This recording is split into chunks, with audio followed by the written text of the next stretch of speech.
This is an excerpt from The War of Undoing by Alex Perry.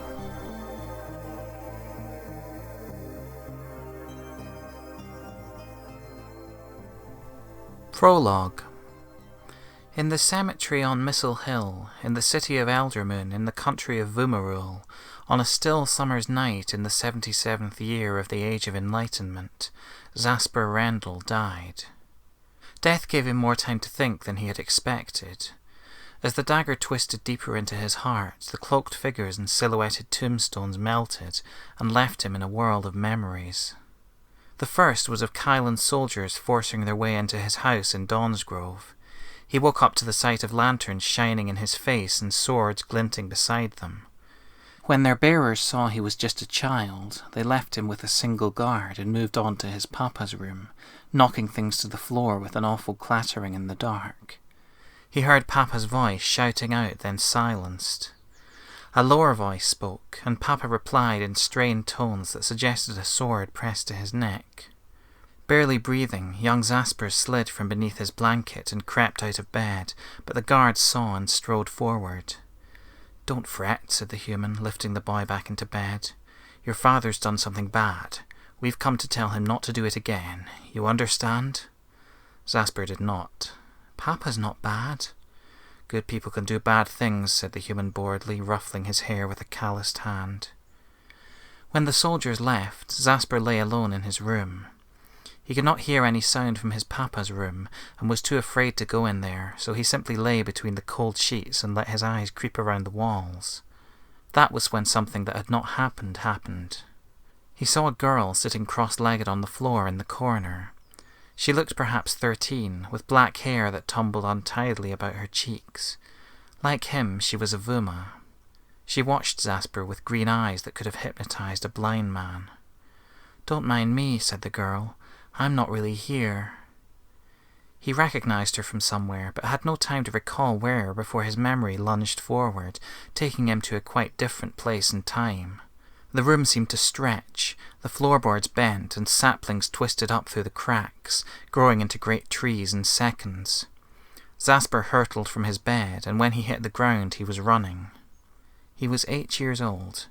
The sudden jump from several years in the past made it apparent how much flatter his stomach had become, and how much weaker his body despite the growth of years.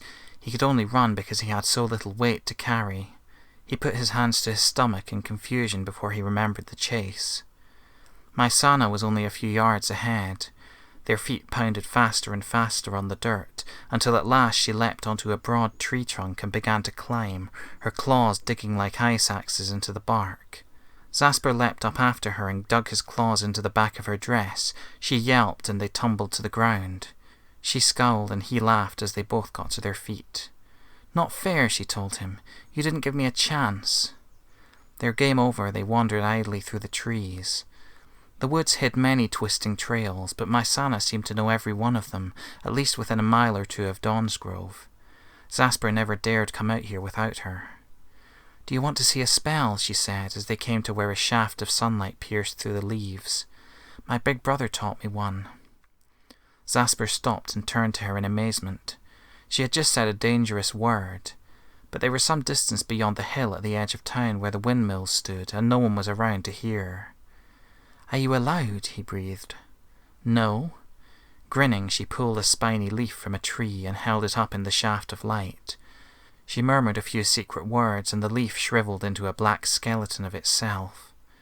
"It's a banned spell," she said, handing what remained of the leaf to Zasper, who took it gingerly. "Even adults aren't allowed to do it. My brother says if you get good enough, you can do the same thing to a person." Zasper shuddered. "And that's why Vumas are better than humans," Maisana continued. "Because they can tell us not to do things like that, but will always be able to, because of Mirakus." This was another dangerous word. Zasper's heart raced. He looked at the blackened leaf and felt sick, but strangely happy too. He crumbled it between his fingers and let it dance away. "You won't tell anyone about that, will you?" said Maisana, and she stepped up to Zasper and pressed her lips against his clumsily, copying adults, not quite sure of what she was doing. "Our secret," she said, and turned and ran away. He hesitated a moment before following. As they ran, Zasper caught sight of the girl who wasn't really there. She was lounging in a nearby tree, her head turned towards him, staring with those startling green eyes. He opened his mouth to speak, but before he could get a word out, time rushed forward again. The gnarled old tree twisted into the gnarled old face of his papa, and the damp forest smells faded into the background, overpowered by another childhood smell, just as familiar. He was 12, and glaring at his papa across a kitchen table laid with a meagre dinner. The girl with green eyes took a seat close by, but her presence seemed unimportant compared to this conversation with papa, a bony man with wisps of grey hair perched atop a forehead deeply furrowed. "But they couldn't stop us," Zasper said firmly. "The humans are tougher than you think. And what about the Vumas? Do you even know, papa, what we could do if we let ourselves?" "I know, son, and I know what happens when we try. Have you forgotten what happened when you were little?" He had not forgotten. Some years past, he knew now, papa and the other farmers of Dawnsgrove had experimented with spells to make their crops grow faster, bigger, and through the harshest of winters. Somehow one of the Kyland army patrols had found out about this and reported it as a violation of the Otherworldly Sustenance Act of 30 AE. Homes had been raided, and not all the farmers had been treated as kindly as his papa.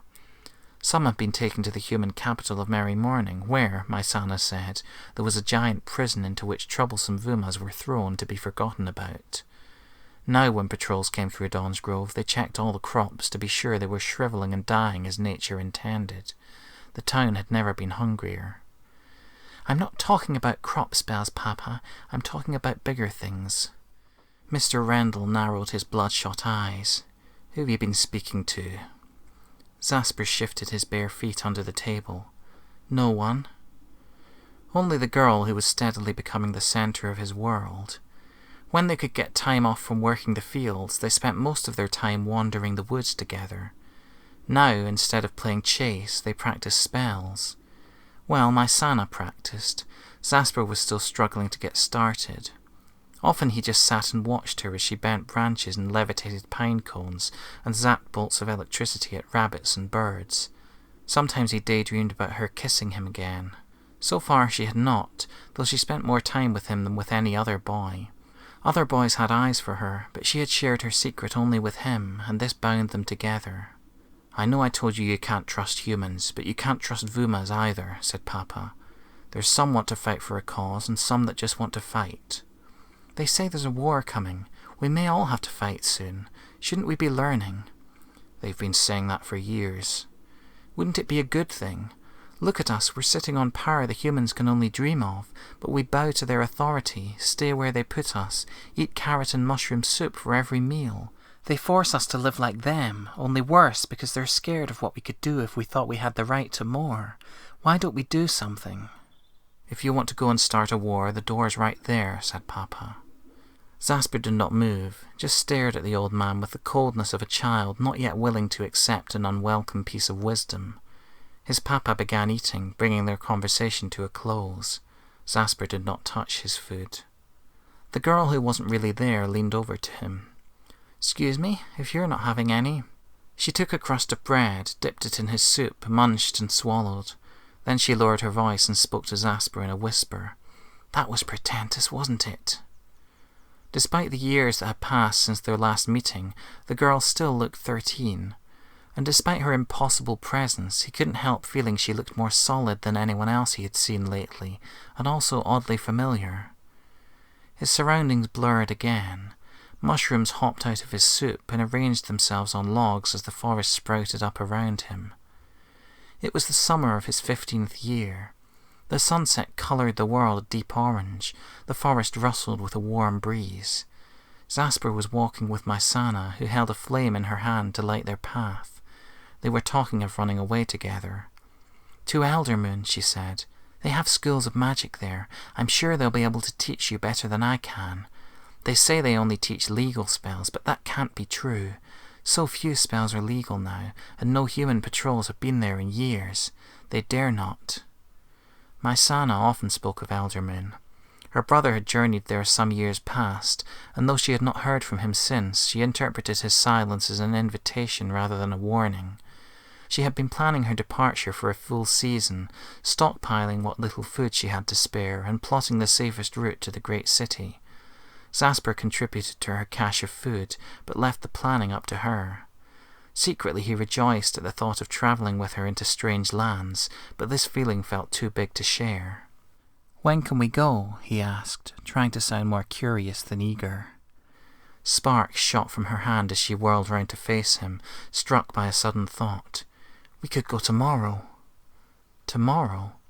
We need to pack our bags and say our goodbyes to anyone we can trust, not your papa." A faint thud sounded from somewhere not far off. The girl who wasn't really there stepped out from behind a tree, listening intently. "I know you heard that," she told Zasper. "I did, after all. But you ignored it, didn't you? You were too entranced by her. She was your downfall." Maisana, who seemed to know better than Zasper that the girl was not there, continued, "We'll set off at noon. That way they won't notice we're missing until the workday ends, and we'll be miles away." "Miles away," murmured Zasper, intoxicated by the thought. There came another sound, closer this time, a cracking sound like somebody stepping on a branch. The girl who wasn't there looked from Maisana to Zasper in disbelief. "Is no one else hearing this?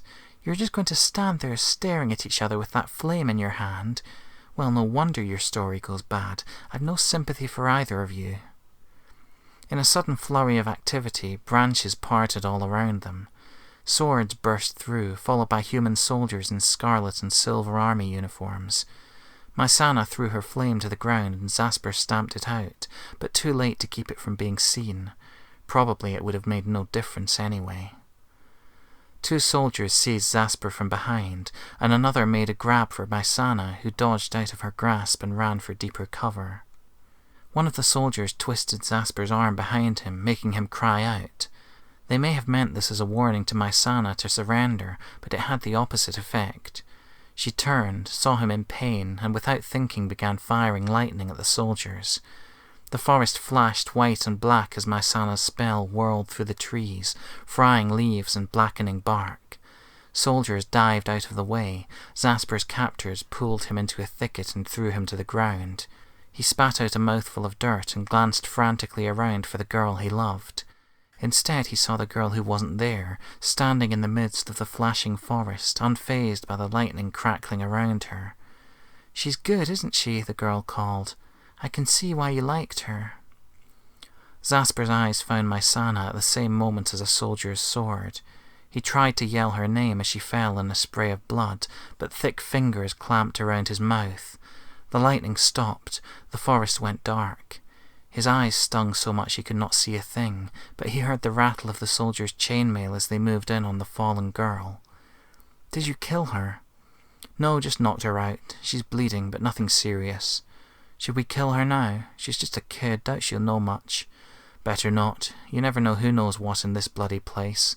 Besides, if she's a kid, she won't cause us trouble." "Yeah, if you don't count lightning as trouble." Someone pulled Zasper to his feet and shoved him forward, presenting him for examination. "Should we take the boy?" "No, he's useless. Can't do spells, apparently. He didn't even try to resist." His eyes were recovering. Ahead he saw Maisana being hoisted onto a man's shoulder.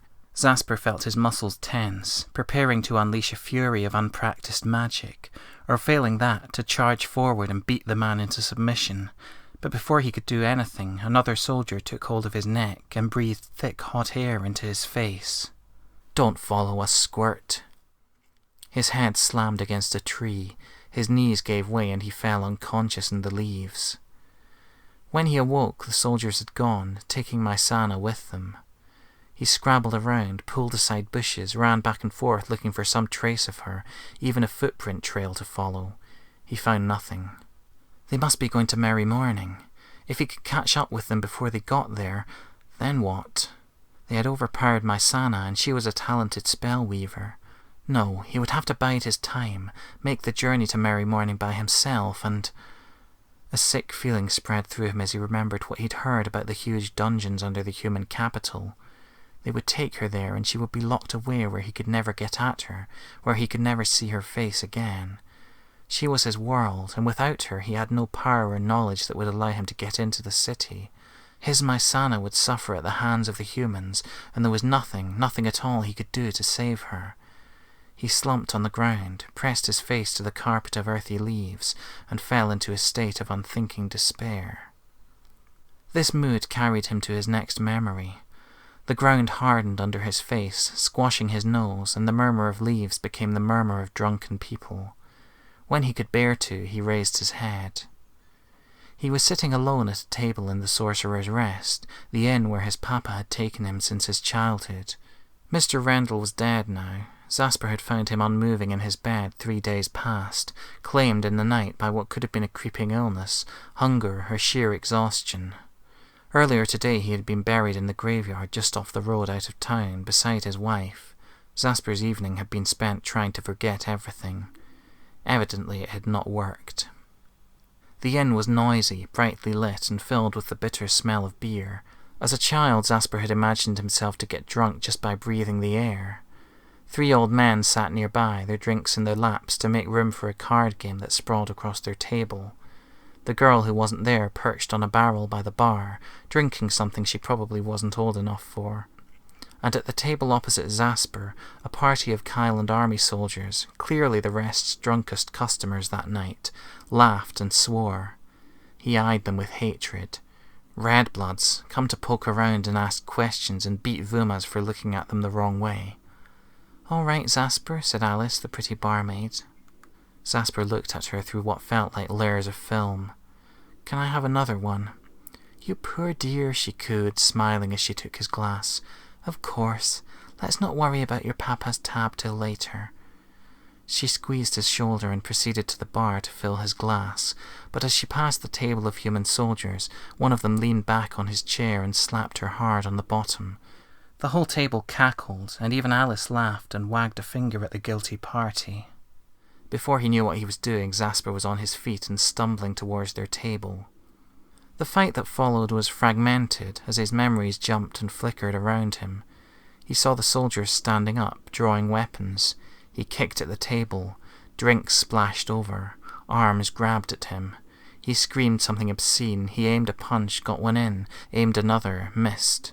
Fell over, was picked up, crashed through another table, felt it splinter in two beneath him, wooden spikes piercing his back, rolled along the floor, kicked over a chair, felt weight pressing down on him, kicks to his stomach, blacked out. When consciousness crept back to him, it brought with it a pounding headache and the dull pain of bruises all down his body. The instinctual knowledge that he was in his own bed did little to ease his discomfort. He groaned and rolled over. A large man sat on a stool by his bedside, not a Kyland soldier but a Vuma. He looked to be in his 50s, and had violet scars from his chin to his forehead, and a gleam in the darkness of his eyes. By the light of a candle floating by his shoulder, he was reading a book, something about the construction of the human city of Merry Morning.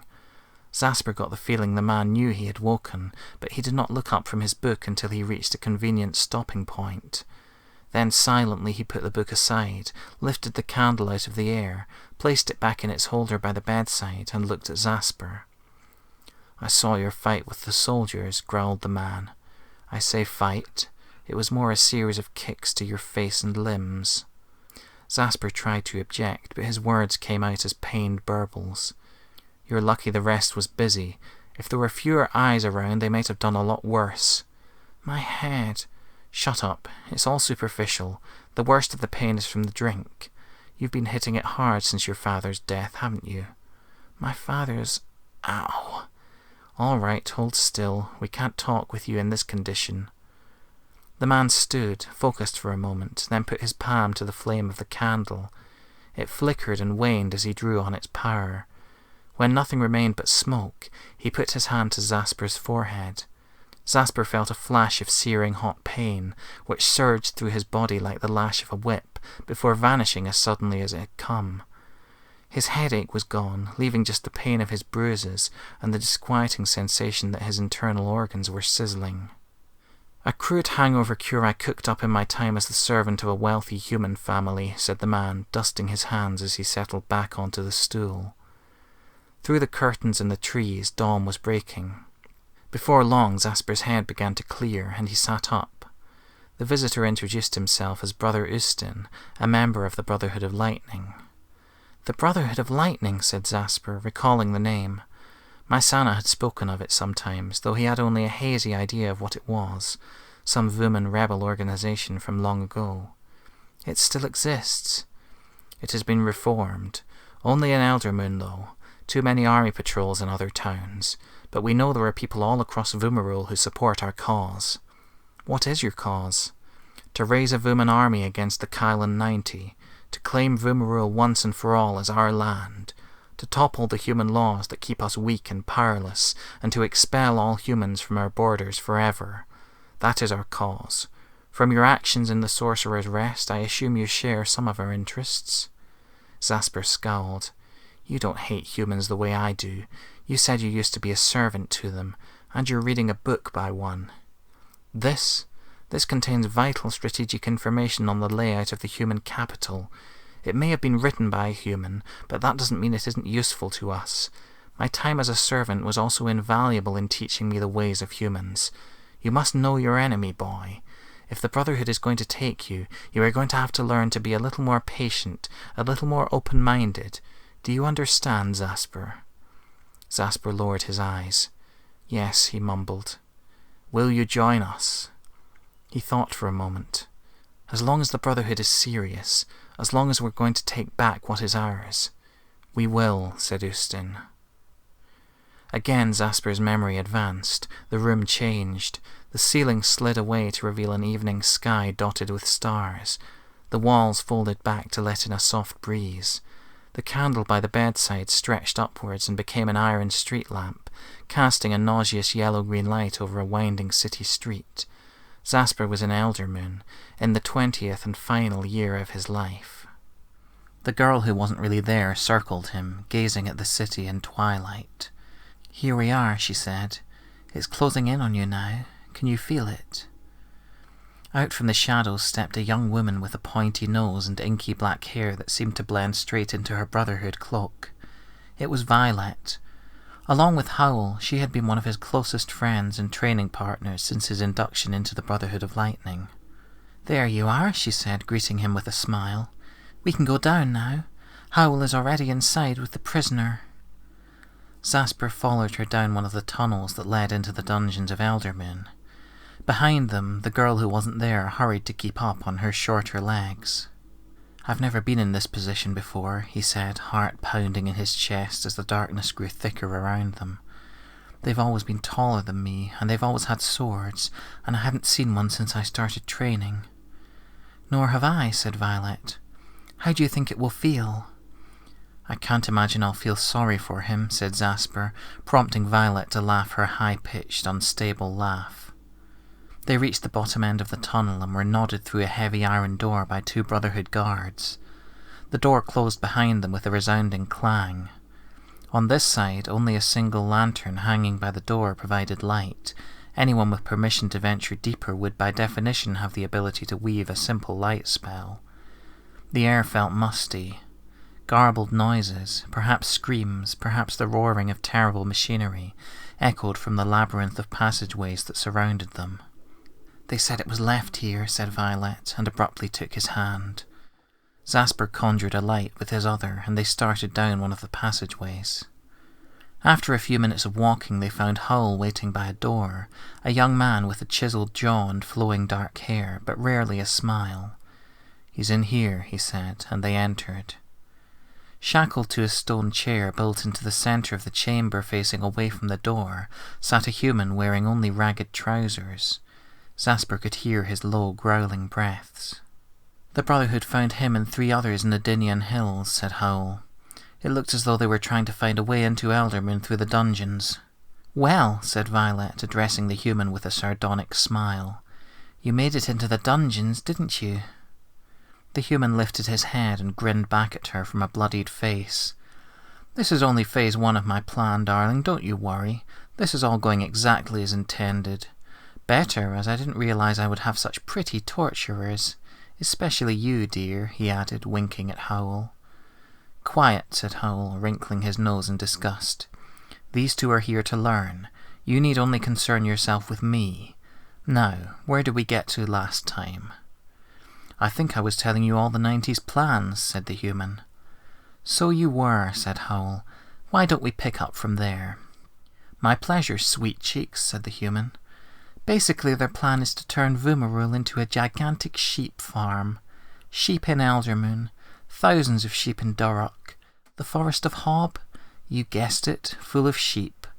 Rookery Lake will be a sheep dip and Missile Hill a nursery for lambs. Fascinating, said Howl. He moved to a table that stood against the wall just out of the human's sight and perused the vicious selection of items there. And what do they plan to do with all these sheep? Ever so delicately he picked up a vial of scarlet liquid from its place in a wooden rack and walked with it to the other end of the table where a candle burned. They don't tell me everything, but... The human lowered his voice conspiratorially. But I heard rumours they're going to crossbreed them with fairies so they can grow wings and fly to the Milk Moon. Some prisoners will give false information, Howl explained to Zasper and Violet. You have to learn to spot it. You must also learn to spot when they think they're being amusing. He reached out and held the vial over the candle's flame. The human half stifled a cry of pain, and with increasing difficulty kept it stifled as the flame lapped at the bottom of the vial. Sweat began to bead on his neck and forehead. Blood is a powerful tool, said Howl. Even once it leaves a person's body, you can use it to hurt that person, even kill. Some people will tell you it's the crudest sort of magic there is, but contritionists know it's not to be sniffed at. He held the vial of blood over the flame a little longer. A growl rose in the throat of the human. He trembled violently against his shackles. Howl waited a few seconds more before pulling the vial away. You call that torture? The human gasped, his whole torso drenched in sweat. Pathetic. In merry morning we know how to treat prisoners. And how is that? Said Howl. Oh, I can't tell you. You might end up in our dungeons some day, and I'd hate to spoil the surprise. Tell me, said Zasper. Everyone stared at him. Howl, Violet, the girl who wasn't really there, and the trembling human prisoner. Zasper did not often speak, and he was not used to so many eyes upon him. Why, Zasper? Asked Violet anxiously, grasping his arm. He ignored her. Tell me. The human studied his face long and hard before replying. We make sure they scream from dawn till dusk, though of course they never see the passing of the days. Their reality is simply an endless, unmeasurable stream of agony. When they're near breaking point, we put them in stone cells too small to stand in. Sometimes we leave them in there for days, without food, without water, without light, without sound, without company. Living death, we call it. No one is the same afterwards. Now, the luckiest ones, their bodies have mercy and shut down at some point. His eyes did not leave Zasper's face. Many people aren't so lucky. Some people last years, especially the young ones. He paused a moment, then spoke as quickly and decisively as rolling a die. Especially girls. In a second, Zasper's hand was on the table, grasping for any implement. He found something sharp, didn't matter what it was, and lunged at the human, stabbing and slashing in breathless fury. He felt arms grasping at his, heard Howl screaming, "Don't! It's what he wants!" But it did not matter. Nothing mattered except to tear and hurt and gouge and rip and kill, and eventually the only sound Zasper could hear was the sound of his own heart thundering in his ears, until even that subsided, leaving a faint, steady whine, and the human was dead. Zasper fell backwards against the wall, blood running down his cloak, the sharp implement clattering from his hand. From this point, his memories jumped and flashed around him almost too fast to comprehend, his friends lifting him up from the floor, telling him it was all right, that the Brotherhood would have mercy, the human's body being unclamped from the chair and taken away, Brother Ustin's reprimand, stern but not as stern as he had expected, then the visit in the night, the invitation to witness a summoning, the slow realization as they dragged him across the cemetery that he was to be the sacrifice. They took him to the peak of Missile Hill, where a high stone structure stood. It was little more than a circular roof held up by pillars, but through the fog of night it loomed like a towering monster come to feast on the dead. He was placed within a pattern of overlapping runes carved into the floor. Several Brothers of Lightning surrounded him. Half a dozen more formed a larger outer circle, and it was this group that began the singing. Not so much music as noise echoed from the roof. Each brother and sister wailed at a slightly different pitch, creating a cacophony that vibrated the night air like a piano string. At last, Brother Ustin strode before Zasper, regarding him coldly. "I had hopes for you, Brother Zasper," he said. "Not high hopes, but hopes nonetheless. I told you you would have to be patient if you were to be in the Brotherhood, but it was not to be. Still, we honour you with one last opportunity to help the Vuman cause. Sister Priya." An old Sister of Lightning came to his side holding a dagger. Ustin took it wordlessly and examined its subtle curve. The strange singing seemed to be rising in pitch. Zasper knew he had little time left. "Please," he said, "I have to ask something before—" He swallowed, cutting himself off. "Make it quick," said Ustin, polishing the dagger on a fold of his cloak. "Will the Brotherhood take back the Vuman prisoners from Merry Morning?" "That is part of our plan." "And my death will help somehow.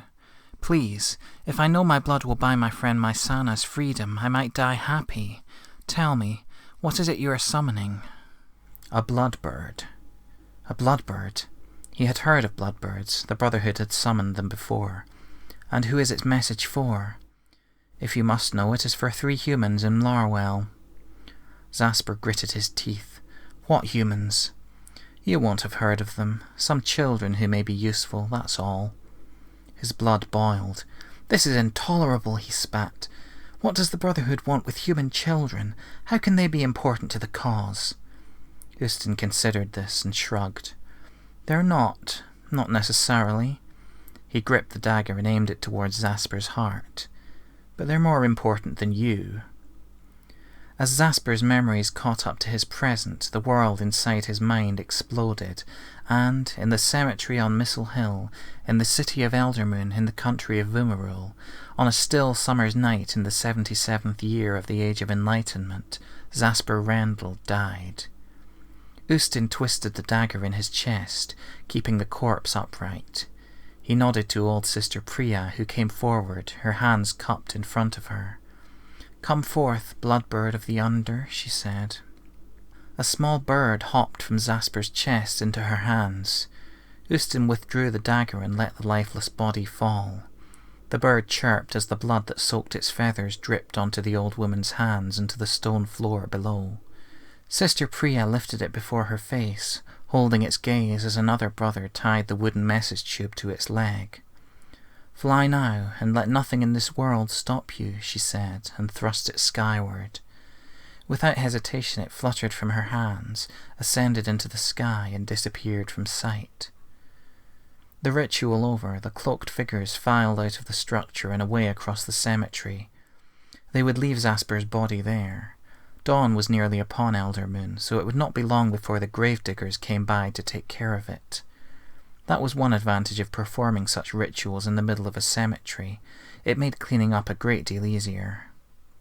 Grave beetles were already congregating around Zasper's corpse, but they scattered at the approach of the one person who had not yet left.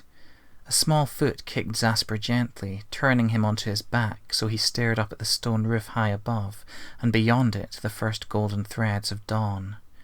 The 13-year-old girl with the green eyes looked at his blank face for a moment in silence. Then she murmured, "No more stories there," turned and began walking home. If you've enjoyed this excerpt, you can buy the full book of The War of Undoing by Alex Perry at major online retailers such as Amazon, Smashwords, Kobo, Barnes & Noble, iTunes, and more. If you want to find out more, you can go to my website, alexperrywriter.co.uk, where you can also read a much larger free sample of the book. Thanks for listening.